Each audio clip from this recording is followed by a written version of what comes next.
प्रज्ञान YouTube channel में जुड़े हुए सभी सत्संगी जनों एवं प्रबुद्ध श्रोताओं का स्वागत है। सभी का अभिनंदन है और सभी को मेरा प्रेम पूर्वक जय शिव जय शिव। वैशेषिक दर्शन के बारे में जैसा बताया गया कि वो धर्म की व्याख्या और धर्म क्या है जिससे संसार में अभ्युदय हो और निःश्रेयस की प्राप्ति हो, वो धर्म है। और उसके कथन में वेद प्रमाण है, यानी वैदिक धर्म वही धर्म कि तद्वचनात् आम्नायस्य प्रामाण्यम, उसके वचन से आम्नाय यानी वेद का प्रमाण है। और इसके अनंतर जो प्रथम अध्याय में जिन पदार्थों का, या यूं कहो कि वैशेषिक दर्शन के जो मूल विषय है उस पर सूत्र आया कि धर्म विशेष प्रसूतात्, धर्म विशेषम प्रसूतात् द्रव्य गुण कर्म सामान्य विशेष समवायानाम पदार्थानाम साधारण वैधर्माभ्याम तत्ज्ञानान्निःश्रेयसम्, कि धर्म विशेष से उत्पन्न हुए द्रव्य गुण कर्म सामान्य विशेष समवाय नामक पदार्थों के साधर्म और वैधर्म के साथ अथवा इस प्रकार के तत्व ज्ञान से निःश्रेयस प्राप्त होता है। तो हम लोगों ने पिछले आख्यानों में द्रव्य, जो 9 द्रव्य बताए गए, द्रव्य और उनके गुण कर्म और सामान्य तथा विशेष समवाय नामक पदार्थ इन सब पर चर्चा की और इनके साधर्म पर भी चर्चा की। और इसके अनंतर अब वैधर्म, जो इनके वैधर्म है उन पर चर्चा होगी। तो इसी के साथ आज का आख्यान आरंभ करते हैं कि जो कुछ चीजें साधर्म से पता चलती हैं, कुछ वैधर्म से पता चलती हैं। तो ये बहुत ही सूक्ष्मता से इस बात को समझाया गया और उसी पर आज का आख्यान आरंभ करते हैं।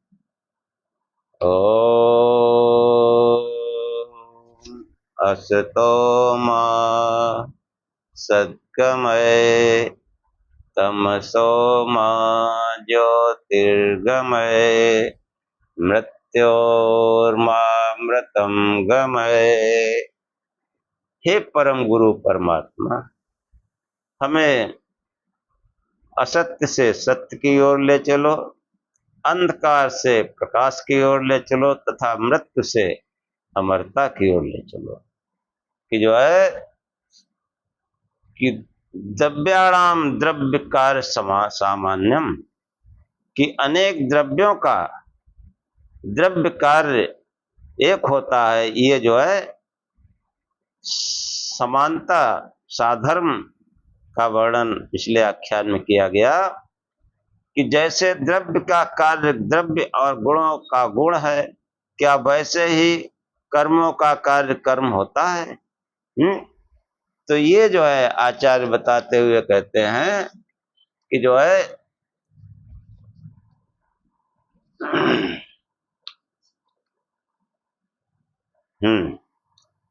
कि गुण वैधर्म्यान न कर्मणा कर्म, गुणों के वैधर्म से नहीं कर्मों का कर्म। गुणों के वैधर्म से नहीं होता है। कि सूत्र में कर्मणाम, कर्मणाम मतलब अनेक कर्म, यहाँ अनेक का है कर्म, और कर्मणाम मतलब बहुवचन है। बहुत से कर्मों का भी कार्य कर्म नहीं होता, क्योंकि गुणों के साथ इस विषय में कर्मों का वैधर्म है। सूत्र में गुण पद द्रव्य का भी उपलक्षण है, द्रव्य की ओर संकेत है। द्रव्य और गुणों में यह बात देखी जाती है कि अनेक द्रव्य मिलकर एक द्रव्य को उत्पन्न कर देते हैं, जैसा कि गत सूत्र में बताया गया। हाँ, कई चीजें मिलाकर के कोई नई चीज बन जाती है, ऐसे समझो। और गुणों में ये देखा जाता है कि कभी अनेक गुण मिलकर एक गुण को उत्पन्न करते हैं, जैसे तंतुओं के अनेक रूप हरित नील पीत पट में चित्र रूप को उत्पन्न करते हैं। अनेक से एक कार्य का उत्पन्न होना द्रव्य और गुण का साधर्म है, और कर्म का इन दोनों के विषय में वैधर्म है, तथा द्रव्य और गुणों की तरह अनेक कर्म मिलकर किसी एक कार्य को उत्पन्न कर दे, यह संभव नहीं है। तो कतिपय गुण ऐसे होते हैं जो अनेक द्रव्यों द्वारा मिलकर उत्पन्न किए जाते हैं। इस संबंध में आचार्य कहते हैं कि जो है द्वित प्रवृत्त्या संख्या पृथक संयोग विभागाश्च, कि दो आदि गिनतियां पृथकत्व संयोग विभाग और यानी प्रभृत मतलब द्विप्रवृत्तिया संख्या, प्रभृत मतलब पद दो संख्या से लगाकर आगे बढ़ती हुई समस्त संख्याओं का संग्रह करता है। कि द्वित प्रवृत्तियां दो से आगे, कई का मतलब दो या दो से आगे जो भी संख्या है वो कई उसमें आता है। एक संख्या को छोड़कर शेष दो आदि संख्या और पृथकत्व संयोग विभाग, इनमें से प्रत्येक गुण अपने अस्तित्व के अवसर पर अनेक द्रव्यों में समाहित रहता, संवेत रहता है। तात्पर्य है कि उक्त प्रत्येक गुण का समवाय कारण अनेक द्रव्य होते हैं। कि पिछले जो सूत्र है उनमें बताया गया कि अनेक द्रव्यों से एक द्रव्य और अनेक गुणों से एक गुण उत्पन्न होता है। प्रस्तुत सूत्र में बताया कि अनेक द्रव्यों से मिलकर एक गुण उत्पन्न होता है। इस प्रकार कतिपय गुणों का साधर्म अनेक द्रव्यारंभरत्व है। इन गुणों के समवाय कारण अनेक द्रव्य होते हैं। पहले द्वितीय संख्या है, दो संख्या किन्हीं दो द्रव्यों में संभव है, तीन संख्या में तीन और चार में चार। इस प्रकार सत सहस्र लक्ष कोटि अर्बुद, अर्बुद उसी को अरब कहा गया। कोटि मतलब करोड़, लक्ष मतलब लाख, लाख सहस्र हजार सत सौ। संख्या एक है, दो पर उसके समवाय कारण अपनी भिन्न भिन्न इकाइयों के साथ द्रव्य दो। संख्या एक है, चार उसके समवाय कारण उतने ही भिन्न द्रव्य हैं, यानी चार पदार्थों से मिला है द्रव्यों से, वो दो द्रव्यों से मिला है। तात्पर्य हुआ कि अनेक द्रव्यों ने मिलकर किसी दो आदि एक संख्या को उत्पन्न किया है। पृथकत्व गुण भी ऐसा ही है। एक घट दूसरे से पृथक है, ऐसा व्यवहार जब हम करते हैं तो स्पष्ट होता है कि यह पृथकत्व गुण एक दूसरे से अलग हुए अनेक द्रव्यों में संभव हो सकता है। इसी प्रकार पृथकत्व अपने अस्तित्व में तभी आता है जब अनेक द्रव्य उसके आधार माने जाएं। एक संयोग सदा दो द्रव्यों में संवेत रहता है। इसी प्रकार विभाग भी फलता ये प्रत्येक गुण अनेक द्रव्याश्रित रहता है, अथवा यह कहिए कि अनेक द्रव्य मिलकर द्वित संख्या आदि गुणों को उत्पन्न करते हैं। ये गुण व्यासज्यवृत्ति कहे जाते हैं, जो अनेक मिलित द्रव्यों में उत्पन्न होते हैं। इसके आगे जो है कोई शिष्य जो है वो जिज्ञासा करता है कि जैसे द्रव्य अथवा कतिपय गुण व्यासज वृत्त है, क्या कर्म भी ऐसे ही होते हैं? आचार्य जो है वो कहते हैं कि जो है असमवायात् सामान्य कार्यम कर्मम न विद्यते। समवाय होने न होने से सामान्य अनेक द्रव्यों में समवाय है तब तो ठीक, समवाय न होने पर असमवायात सामान्य कर्मम न विद्यते, समवाय न होने से सामान्य अनेक द्रव्यों का एक कार्य कर्म नहीं जाना जाता। अनेक द्रव्यों का एक कर्म कार्य कभी नहीं देखा गया, क्योंकि कोई एक कर्म अनेक द्रव्यों में चाहे दो हो या दो से अधिक कभी संवेद नहीं रहता। कोई क्रिया जब उत्पन्न होती है वह केवल एक द्रव्य में होती है, एक क्रिया का अनेक द्रव्यों में संवेद होना संभव नहीं है। कि जो द्रव्य है उसमें क्रिया होगी, जैसे जल में गर्म किया गया, भाप बन गई, अब ये सब पर फार्मूला थोड़ा लागू होगा।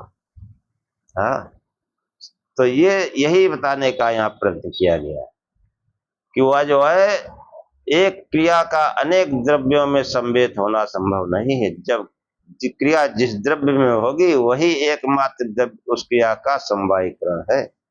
एक क्रिया का एक द्रव्य समवाय कारण होने से अनेक द्रव्य में उसका समवाय होना संबंध नहीं है। हाँ, ये वैधर्म है ना, साधर्म बताया, वैधर्म साधर्म वैधर्म दोनों प्रकार समझना चाहिए। इसलिए कोई एक कर्म अनेक द्रव्यों से आरंभ नहीं माना जाता। अतएव कतिपय गुणों एवं द्रव्यों का जो साधर्म अनेक द्रव्य आरंभत्व बताया गया वह उनके साथ कर्मों का वैधर्म है। एक कर्म एक द्रव्य में आश्रित रहता है, कर्म का ऐसा स्वरूप सूत्रकार ने जो है पिछले सूत्र में बताया है, 17 नंबर का। यद्यपि कर्म अनेकों कार्य नहीं होता, अनेकों का कार्य नहीं होता, पर द्रव्य अनेकों का कार्य, जो द्रव्य होता है वो अनेकों का कार्य होता है। संयोगानाम द्रव्यम, कणाद मुनि कहते हैं कि दो अथवा बहुत से संयोगों का द्रव्य एक कार्य होता है। कोई पदार्थ बनता है तो कई से मिलकर बनता है।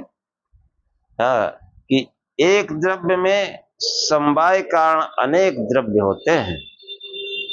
एक अवयवी रूप कार्य द्रव्य अपने अनेक अवयव रूप कार्यों में समवाय संबंध से उत्पन्न होता है अथवा आत्मलाभ करता है।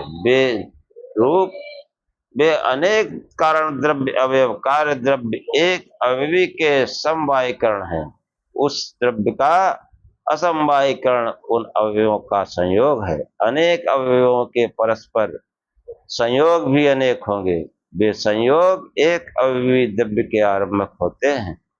यदि कोई अवयवी केवल दो अवयवों में संवेद हुआ आत्मलाभ करता है तो वहां एक संयोग द्रव्य का आरंभक है, जैसे द्विगुणक में, पर अन्यत्र कार्य द्रव्य में ऐसा होना संभव न होगा जहां उसके आरंभक संयोग दो या दो से अधिक हो। आरंभ में जो है द्रव्य वो एक ही होगा।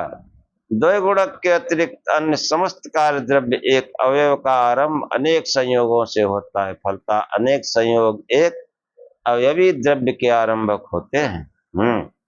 जैसे अनेक संयोग गुण एक द्रव्य को उत्पन्न करते हैं, ऐसे ही अनेक गुण क्या एक गुण को उत्पन्न करते हैं? ऐसा प्रश्न करने पर महर्षि कणाद कहते हैं कि रूपाणाम रूपम, अनेक रूप गुणों का एक रूप गुण होता है, कार्य होता है। कि जो है रूप पद अन्य कतिपय गुणों के उपलक्षण हैं। सूत्र में बताया गया कि अनेक अवयव कारण गत संयोग एक अवयवी द्रव्य के आरंभक होते हैं। अवयवी द्रव्य कार्य द्रव्य में समवाय कारण है और अवयवी के संयोग असमवाय कारण। कार्य द्रव्य में जो रूप आदि गुण उत्पन्न होते हैं उनका जो है समवाय कारण वह कार्य द्रव्य है और असमवाय कारण अवयवों के रूपाद गुण हैं। अवयव जितने हैं उनके रूप गुण भी उतने ही होंगे। जितने पदार्थ हैं सबका अपना अपना रूप है, स्वरूप है। यदि कोई पट 10 तंतुओं से बनाया जाना है तो तंतु में अपना एक रूप होगा, 10 तंतुओं में 10 रूप। हाँ, यद्यपि वे सब समान जाती हैं, श्वेत, नील या पीत आदि 10 तंतुओं से उत्पन्न होने वाले एक पट में अपने कारणों के समान एक श्वेत आदि रूप होगा। पट का यह एक श्वेत रूप 10 तंतुओं के 10 श्वेत रूपों से आरंभ हुआ है। 10 तंतुओं के इस श्वेत रूप असमवाय कारण है एक पट के एक श्वेत रूप के। इस प्रकार अनेक रूपों का कार्य एक रूप होता है। रूपाणाम रूपम, ये जो है निश्चित हुआ कि रस, गंध आदि उन सब गुणों का संग्रह हो जाता है इस तरह से, जिनके असमवाय कारण गुण अनेक द्रव्यों में निश्चित रहते हैं। शास्त्र द्रव्य एक मोदक अनेक द्रव्यों से बना है। कि रस जो है उसका आश्रय जैसे लड्डू है, तो लड्डू अनेक द्रव्यों से बना है, उदाहरण दिया गया। उन अवयव में स्थित अनेक रस गुण मोदक में एक रस के असमवाय कारण रहते हैं। इसी प्रकार गंध का आश्रय पुष्प अनेक अवयवों से मिलकर बना होता है। हाँ, फूल जो है उसका रूप मतलब गुण जरूर गंध है, लेकिन वो फूल तो अनेक अवयवों से मिला है, बना है। तो वो जो है इस प्रकार जिन अनेकात्मक गुणों से एक गुण की उत्पत्ति होती है, उनकी सूची ये है कि रस, गंध, स्पर्श, स्नेह, सांसिधिक, त्रिवत्व, एकत्व, एक पृथकत्व, परिमाण, वेग, स्थित, स्थापक, गुरुत्व रूप गुण सूत्र में साक्षात पठित है। इस प्रकार कार्य द्रव्य के समवाय कारण अवयव में विद्यमान अनेक रूपादि गुण उन अवयवों से उत्पन्न एक कार्य द्रव्य में एक रूपादि गुण के आरंभक होते हैं। इससे स्पष्ट हो जाता है कि अनेक अवयव रूपादि का एक अवयवगत रूपादि कार्य होता है। ये जो है भौतिक पदार्थों का वर्णन है, और इसको हम मतलब वैशेषिक दर्शन कहता है कि जो भौतिक द्रव्य हैं उनको भौतिक समझो, और जो अभौतिक हैं उनको भौतिक समझो। मतलब जो द्रव्य बताए गए उसमें आत्मा भी है, तो इन द्रव्यों में वो जो भौतिक स्थूल जगत है उन द्रव्यों के लक्षण अलग, और जो आत्मा आदि है उनके लक्षण अलग। तो इनको नाना प्रकार से समवाय कारण, असमवाय कारण, साधर्म, वैधर्म, नाना प्रकार से इसको समझाने का प्रयत्न किया गया कि हम जड़ पदार्थों को जड़ पदार्थ की तरह देखें, और जो चेतन तत्व है, चेतन पदार्थ है, उसको चेतन की तरह देखें। जड़ पदार्थ अलग है, और जो चेतन, जो ईश्वर है, जो आत्मा है, वह उनसे पृथक। इस प्रकार का विशेष ज्ञान जो है इस वैशेषिक दर्शन में बताने का प्रयत्न किया गया है। कि जैसे अनेक गुणों का एक गुण कार्य होता है, क्या अनेक गुणों का एक कार्यक्रम भी होता है। इस प्रकार की जिज्ञासा करने पर जो है मार्क्स कड़ात कहते हैं कि गुरुत्व प्रयत्न संयोगान उत्प्रेक्षणम, कि गुरुत्व प्रयत्न संयोग इन सब गुणों का उत्प्रेक्षण कर्म है। कि गुरुत्व प्रयत्न संयोग इन जो है एक उत्क्षेपण इनका काम होता है, कि किसी चीज का संयोग हो तो आपको उठा के इकट्ठा करना पड़ेगा। कोई जो है चीज ऊपर है तभी तो नीचे आएगी, उसके लिए प्रयत्न जरूरी है। तो गुरुत्व प्रयत्न संयोग, गुरुत्व प्रयत्न संयोगा नाम उत्क्षेपणम, गुरुत्व प्रयत्न संयोग इन सब गुणों का उत्प्रेक्षण कर्म यानी कार्य होता है। उत्प्रेक्षण एक कर्म है, या गुरुत्व प्रयत्न संयोग इन गुणों का कार्य है। इन गुणों के मिलित संयोग से उत्क्षेपण कर्म हो पाता है। तो ये जो है जैसे कोई मनुष्य कोई पत्थर आदि जो है, कोई भारी वस्तु है, पत्थर है, उसको प्रयत्न पूर्वक फेंका, तो जो पत्थर आदि जो वस्तु फेंकी गई, हाँ, फेंकने मतलब उत्क्षेपण मतलब फेंकना, उसमें उस वस्तु का गुरुत्व कारण है। अगर गुरुत्व न हो तो फेंकने की क्या जरूरत है, थोड़ा सा वो प्रयत्न करना, अपने आप ऊपर चली जाएगी, नीचे आएगी भी नहीं। कोई चीज फेंकी जाती है, उसके लिए प्रयत्न करना पड़ता है, वरना वो हटेगी नहीं जमीन से, और गुरुत्व के कारण फिर वो वापस भी आ जाती है, क्योंकि गुरुत्वहीन वस्तु का फेंका जाना संभव नहीं है। देव मनुष्य का प्रयत्न भी इसमें कारण है, क्योंकि प्रयत्न के बिना ये कार्य संभव न होगा। प्रयत्न वाले मनुष्य के हाथ का उत्क्षेप्य पाषाण के साथ संयोग होना आवश्यक है, अन्यथा पाषाण का उत्क्षेपण ही न होगा। फलतः पाषाण आदि किसी वस्तु के उत्क्षेपण कर्म में उत्क्षेप वस्तु का गुरुत्व, उत्क्षेपक व्यक्ति का प्रयत्न और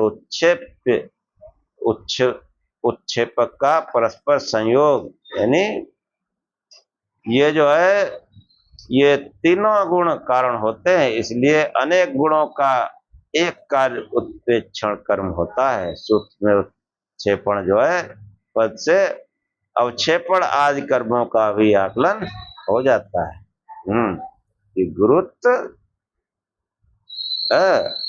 और प्रयत्न संयोग,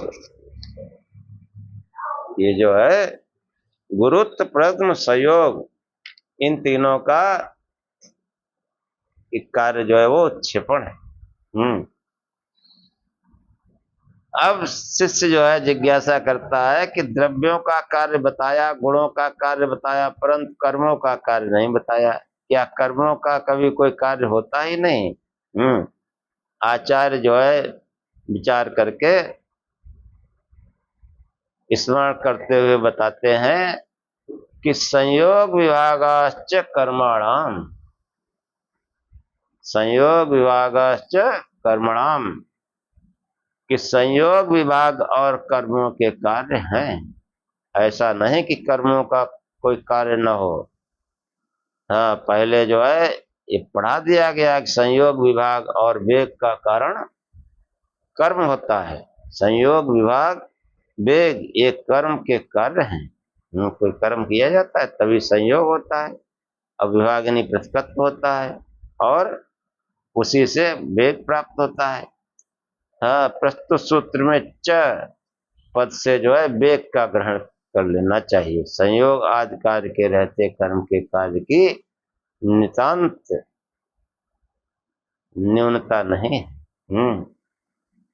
सूत्रकार जो है प्रकृत विषय का निगमन करता हुआ कहता है कि कारण सामान्य द्रव्य कर्मणाम कर्म कारणान मुक्तम,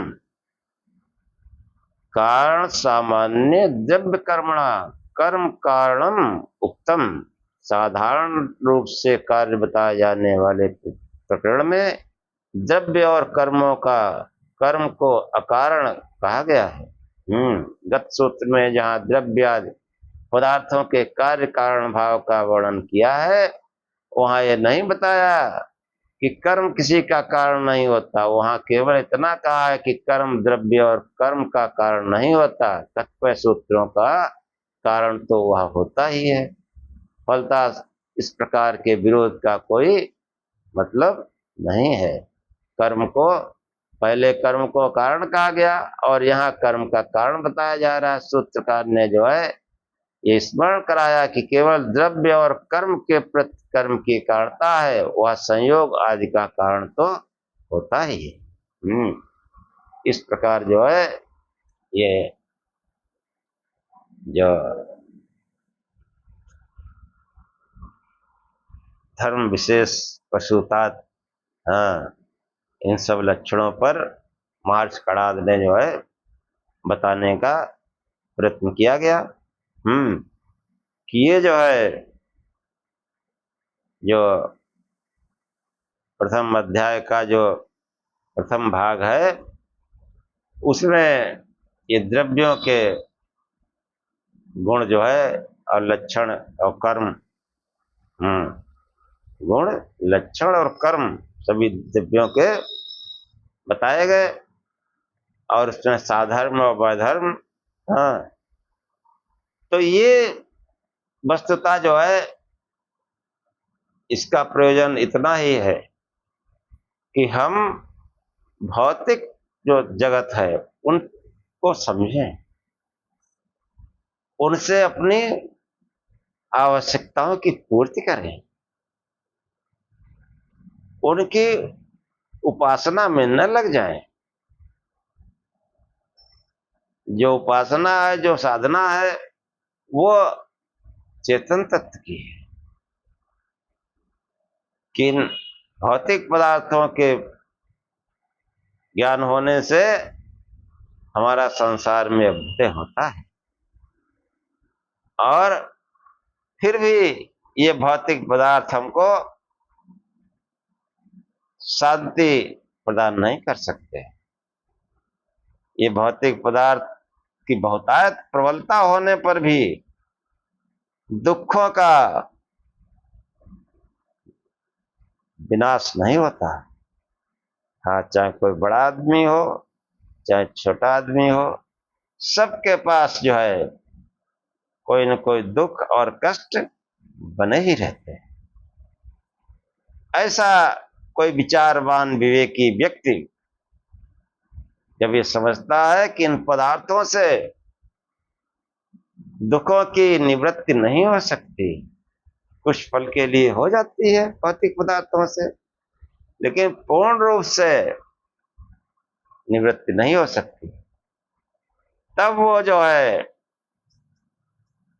इन भौतिक पदार्थों से और इस देह में इंद्रिय आदि पदार्थों से अपना जो है इनके प्रति उदासीन हो जाता है।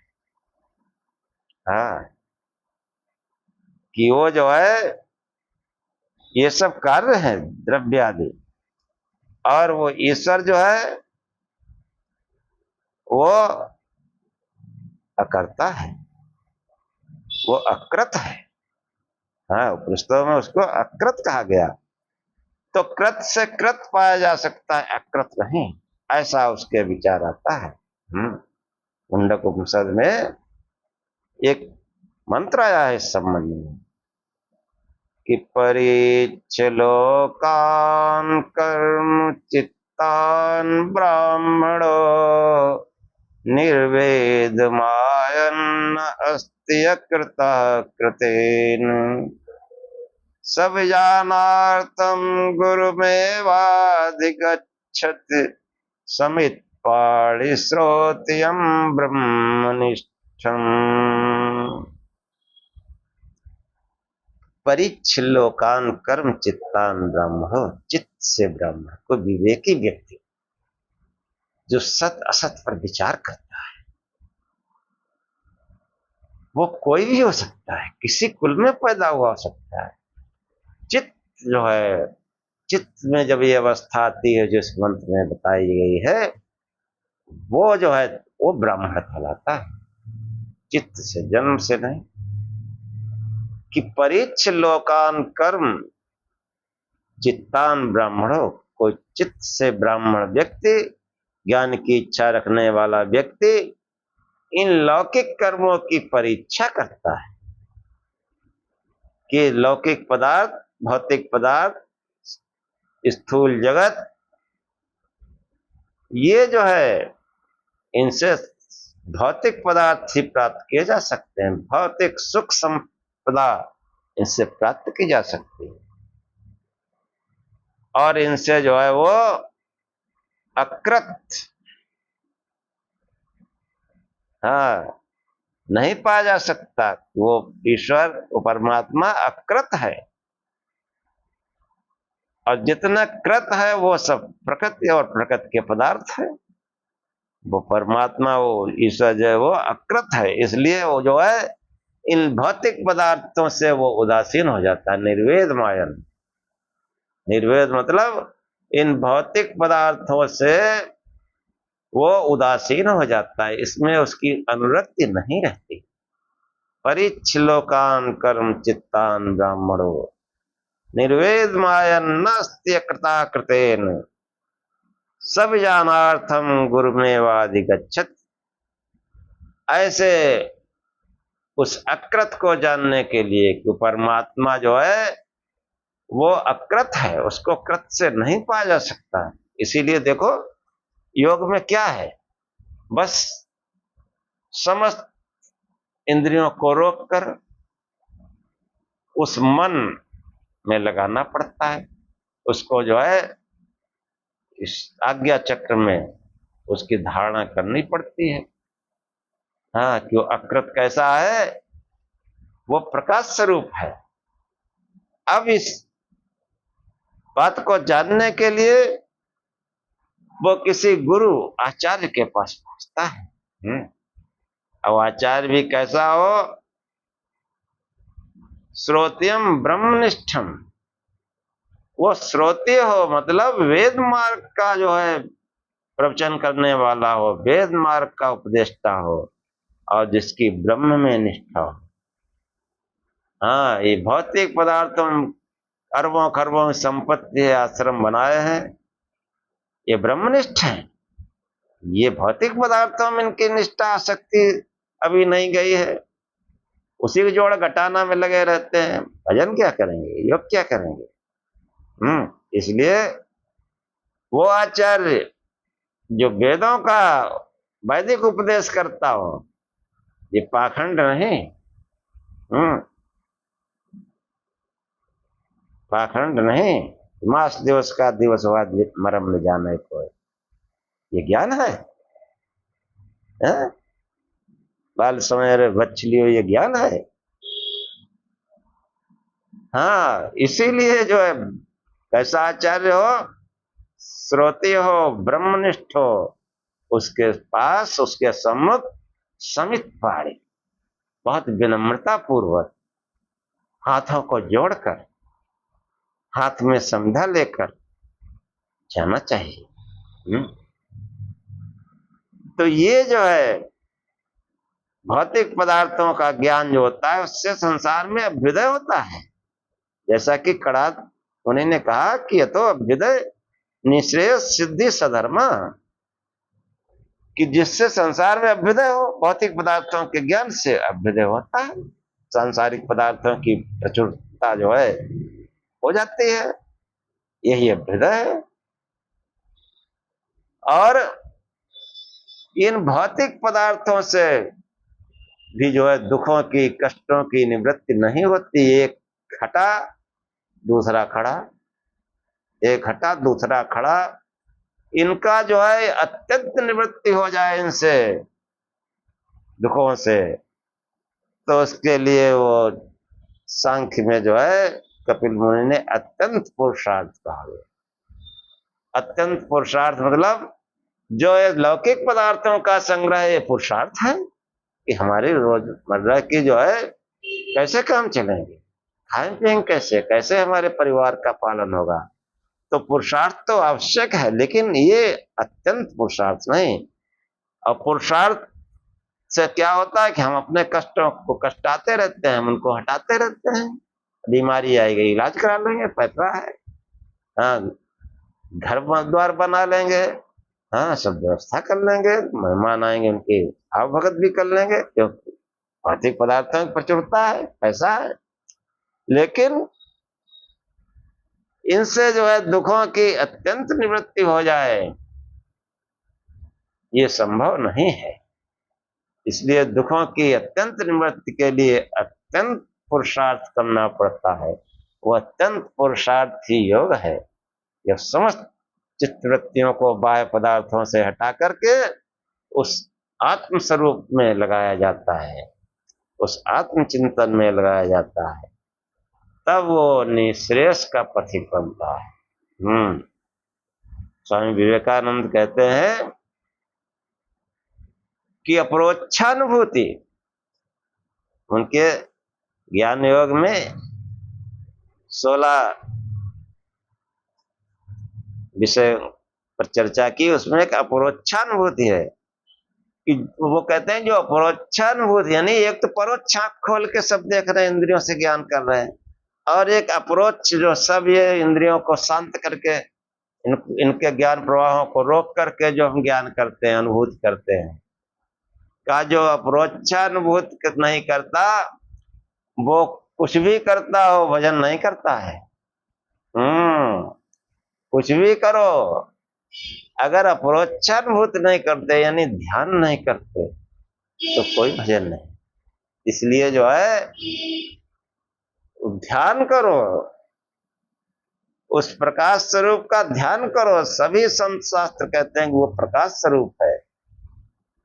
उस प्रकाश स्वरूप के ध्यान से भर्गो देवस्य धीमहि, उस विशुद्ध तेज का जो है उस देव के ध्यान करते हैं, जिससे हमारी बुद्धि सन्मार्ग में चलती है। बुद्धि में सन्मार्ग में चलेगी तो उससे फिर निश्रेयस और अभ्युदय पहले होगा, फिर निश्रेयस, दोनों काम बनेंगे। तन मन धन सब विकसित होगा। हाँ, सब विकसित होगा। तन भी सुंदर होगा, स्वस्थ होगा, मन भी आनंदित रहेगा और धन ऐश्वर्य भी आएगी।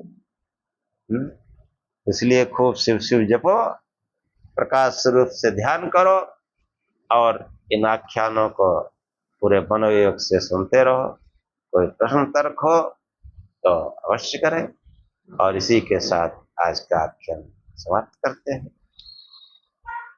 ओम सहनाववतु सहनौ भुनक्तु सह वीर्यं करवावहै तेजस्विनावधीतमस्तु मा विद्विषावहै। ओम शांति शांति शांति। वेद ज्ञान न होने से समाज में कितनी विकृति आ गई। कैसा समता मूलक समाज था हमारे वेदों का ज्ञान,